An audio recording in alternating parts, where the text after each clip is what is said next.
Hey, what's up everybody? It's Shamiriel coming to you with a different type of video for my channel. I just decided to do this on a whim, like literally 2 days ago, to honor what is the greatness that is the show Scandal. It's in its series finale. The final episodes are taking place as we speak, and I've been watching the show since it started, and again, just trying to shake it up a little bit, so I thought this would be something kind of fun to do. So I think this is season 7, so like I said, it's the final season, and I'm just wanting to do like a little recap for those who don't watch or don't have time to watch or just like to be entertained with random people's recaps of shows. So that's what we're here to do. I'm literally a week late because the debut was last week, but like I said, I just decided to do this, so here we are. So we're gonna go ahead and jump into my recap of season 7 episode 1 of Scandal. Okay, so basically the episode starts off kind of catching you up from last season. What was the Vargas's wife? Remember, Liv had her kill herself basically. So it starts off with news that she had a heart attack. So that's out there now, and Cyrus is sworn in as the VP. And like during all these announcements, Liv's doing her strong black woman strut down the hallways in slow motion. You know how she does. So she's doing that. So during Liv's boss bitch slow strut down the hallway, it cuts to like one of those political type shows, and there's a politician on there who's talking about this free college bill that Vargas was trying to pass before he was killed, and he's basically talking about how he doesn't want to do it. So then you cut to Liv walking into, you finally see where she's doing her slow strut to, and it's to her office. And that same politician who was just on TV talking about how he didn't want to support that bill is now in her office. And she's basically like, look, I got an envelope. This envelope got some dirt in it. So you can either say yes to this bill, or I can put your business out on the street. Which one you want to do? So he basically says yes, he'll support this bill. And they basically need a certain number of votes to get the bill passed. So basically she blackmails this one politician to get one more vote for yes for this bill they're trying to pass. So Liv goes in, she tells Melly that they're one vote closer. She leaves out the blackmail, she don't need to know about that. And they basically tell Cyrus like, hey, we want you to be responsible for trying to convince this other politician who we'll get into later. And then they decide that Liv is going to go on the same show that I just mentioned where they were discussing politics. Was it that show? It doesn't matter. But they decide that Liv is going to go on the show to do like her part to push the bill forward, while Cyrus goes and plays, don't you want to support this bill? Meanwhile, at QPA, which is formerly known as OPA, Quinn, she's knocked up, she's running stuff. And basically they have 0 clients. So they're begging David Rosen, like, you don't know anybody with some dirt that we can fix, no problems, we need to fix stuff, we need some money, we need some clients. And David Rosen's like, nah, I ain't got nothing for you. So I don't really like, I kind of feel like now that Liv's back in the White House and Quinn's running OPA now under QPA, I'm just kind of over that. So whatever, but she's still trying to keep her gladiators relevant, so whatever. So again, they're begging for clients, and just like that, in walks a client. It's this chick who says that her dad's missing. He's over in Bashran, and she hasn't heard from him, and that she normally hears from him. So it's later revealed that this dude's a spy. That'll be relevant a little while later. So then we go to a scene where Liv's having dinner with her dad. I can't remember where her mom is now, but whatever. Liv's having dinner with her dad, and she's like, ask me about work. And he's like, how's work? And she's basically like, work's great because I'm running shit. And he's like, nah, you not. You think you in charge, but you not. You think you have all this power, but eventually it's all gonna come crashing down on you. You're gonna have this moment where you realize this power you think you have, you don't have. And he was like, you can't have it all. And in true Olivia form, she's like, watch me. So then we go to Olivia. She's on that talk show I mentioned previously, doing that fast talking thing she does, where she's basically trying to let you know what she knows and how she knows it and how it's going to help people, and she's doing the fast talking Olivia Pope scandal thing that pretty much all the characters do at some point. And she's talking to a very, very yummy show host. And basically she's like trying to run down these points. He cuts her off, and they kind of have this little back and forth, like, I was about to school you on your show, that's why you went to commercial, So that was pretty much her part of trying to sell the bill. Oh, and if I'm not mistaken, the guy that's the host of the show, if I'm not mistaken, he's Orlando from Being Mary Jane. I'll have to do some research, but I'm pretty sure that's Orlando. We're just gonna call him Orlando. And so back at OPA, I'm gonna call it OPA now, I don't care. Back at OPA, they're doing that thing they do where they take the client's pictures to the windows and go through, you know, they were last seen doing this, and this is how old they are, and this is their deal. They're doing that thing where they put the pieces of the puzzle together. Okay, so remember how I said the part of old boy being a spy was gonna be relevant? So he's not just a spy, he's B613. So basically it comes out that he's B613, and Quinn goes to tell Liv, like, hey, this is one of your boys. Liv comes to the door. She looks like her hair kind of looks a mess, and you know that's not normal for Liv, but Liv's like, all right, got it, thanks, peace, and pretty much just shuts the door in Quinn's face. Then we cut to her hair is disheveled because she's still climbing up that tall glass of sexy water, otherwise known as Jake. So her and Jake are still getting it in, and she basically is like, yeah, so this is what's happening. She kind of gives him like a brief, you know, whatever, I think this is one of my boys, but let's get back to grown folk stuff. Oh, and for anyone who's curious, Fitz is nowhere to be seen in this episode. They do, you know how they do that thing where they show the news being broadcast, they show a picture of Fitz, who basically is like, I have no comment on this bill, there's only one president, and that's Millie, so basically leave me alone. And that's all you hear of Fitz for this episode.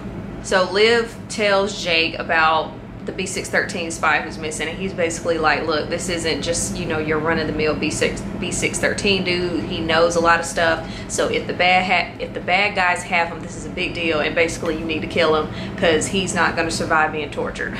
And they don't want Millie to know none of this. They're like, look, we can do it off the books, keep it quiet, but you need to dead that, literally. And Liv's like, nah, he's a patriot, I want to keep him alive. So meanwhile, Cyrus is out doing his VP grunt work, and he's meeting with the politician that I mentioned earlier, basically trying to get her on board with his bill. And she basically doesn't want to support the bill because she's a Democrat. She's like, look, if I'm going to be a part of this bill, I want to do it because my party is a part of it, not, you know, the Republican Party. He's like, you just need to get over that and support it. And she's like, well, no, what you need to do is try to basically run for president 3.5 years. And he's like, I just became VP, and you know, whatever. So basically she's trying to convince him that even though he's VP right now, he needs to be thinking down the road or down the line or whatever her phrase was, because he needs to run for president eventually. So Huck shows up in the way only Huck can, just kind of randomly and out of the blue. He shows up at Liv's house and is like, we're gonna need a body. If you're gonna kill this dude, we need a body. His daughter needs to say goodbye. Like, you need to go about this the right way. And Liv's like, why would you think I would kill him? And he's basically like, because you're B613, you're one of them, that's why you kill him. So there's that. And so Liv has now included Millie on the whole spy situation. I don't know if I can't remember if she told him that he was a spy, but she's let him know that he's over there and they're attempting to rescue him. Meanwhile, Jake is still team body bag. Millie has the rose-colored version of this guy missing, and so she meets with the Bashran ambassador and is basically like, look, if you got, we good right now, but if you got one of our people, it's gonna be a problem. And he's like, nah, we don't have him, so I don't know what you're talking about.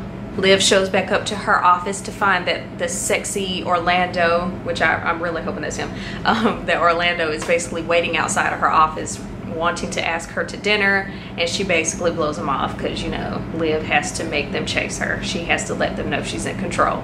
So she basically never answers his question and just kind of walks off. So Jake has been whispering in Millie's ear about this missing spy, and now Millie's team Jake, team let's kill him. And so she basically says to Liv, like, look, I don't appreciate you not telling me, you know, all the particulars. Now that I know what's what, this dude needs to go. It'll be quick, you know, I'm in charge, and yeah, basically. So of course, Liv being Liv, she walks off, you know, doing her strut again. She's on the phone. She's like, I need a favor. We later find out that favor is from Huck.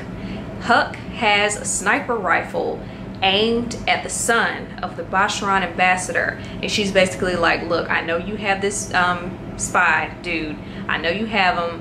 If you don't basically get him to me safely, I'm gonna have your son killed. Basically, she shows him like a live feed, and she's like, that's from a sniper rifle, obviously you see it's on your son, keep playing with me and your son is gonna be dead.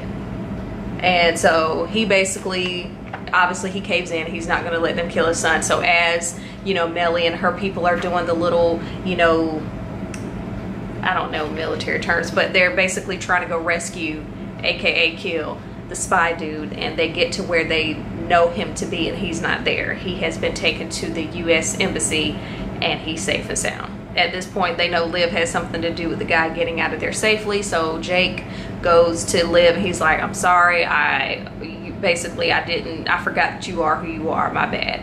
And Liv's like, yeah, you basically forgot, you got comfortable, I let you back in, literally, physically, and you forgot who I was, you forgot what I do, you forgot what this is, so it's over again.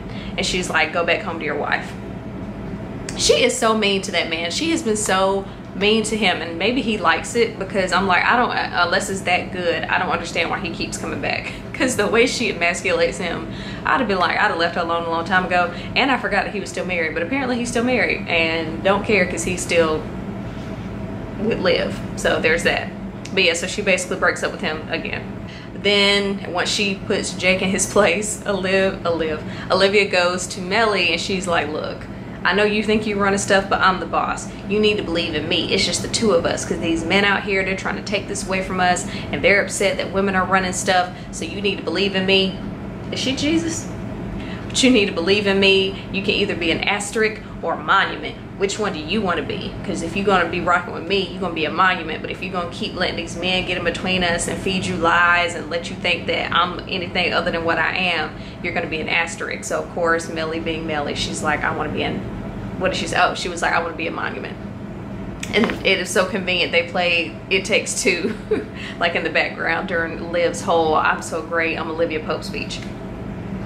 Okay, and then we end the scene with Liv, you know, again, doing her slow motion boss bitch walk. She's in a restaurant. She happens to walk by sexy Orlando. They make eye contact. She goes and sits alone. He comes and she's like, yeah, so I'm gonna get up and you're gonna go outside and you're gonna see this dude at a car. His name is Mike. He works for me. He's gonna give you a key. That's the keys to a hotel. This is the room number. I'll see you in 30 seconds. And she was like, and then you're gonna come to me. And he basically drinks his drink and he goes to her. And I'm like, does stuff like that really happen? Or does that only happen if you're Olivia Pope? So hopefully, I mean, who knows? Is it sad that I want her to end up with somebody? I want her to end up with, I guess, Fitz, because Jake's married.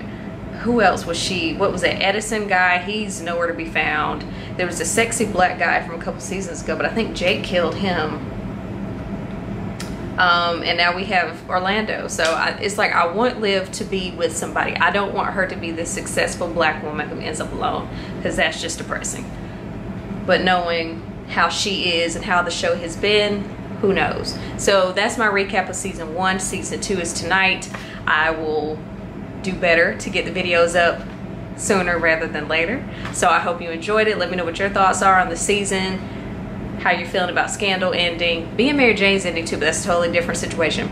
So I will talk to y'all later. Bye.